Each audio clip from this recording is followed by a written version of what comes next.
Welcome to this video where we continue to discuss central ideas and common questions related to student growth percentiles, or SGPs.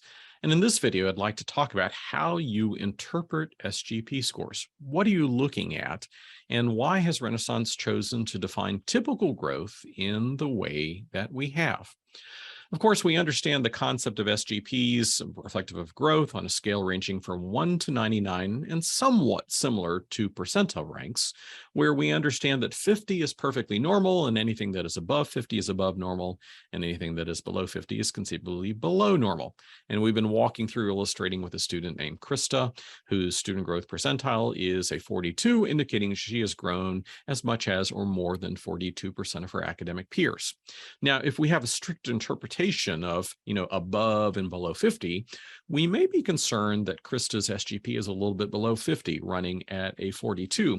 But what we also must consider is, what is the guidance that most states and agencies have placed around SGPs?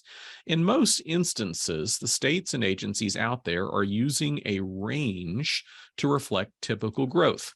Sometimes it's a range of 35 to 65, which has been the range adopted by Renaissance for our suggestions around typical growth.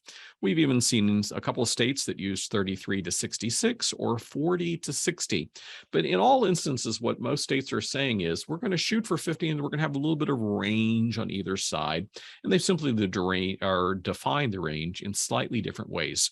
But among all of these options, without any question, the most popular choice has been a range of 35 to 65 to reflect typical growth.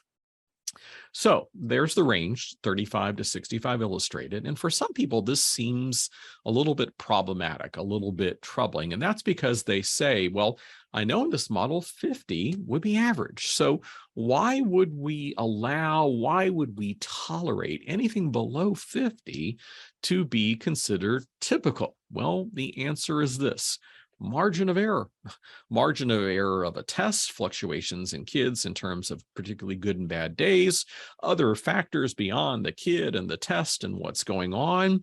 In any sense, when we're measuring things, there's always a range, plus or minus something, that we must consider.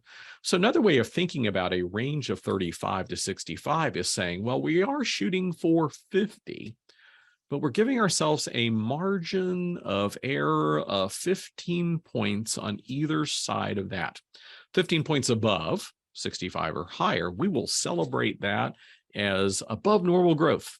15 points below, something below 35, we'll become very alarmed and step in and say, this is below typical growth and it needs to be addressed. But anything within that range of 35 to 65, we, within a margin of error, can allow ourselves to feel fairly comfortable about that it reflects growth that is fairly typical. Again, anything above 65, yay, it's time to celebrate.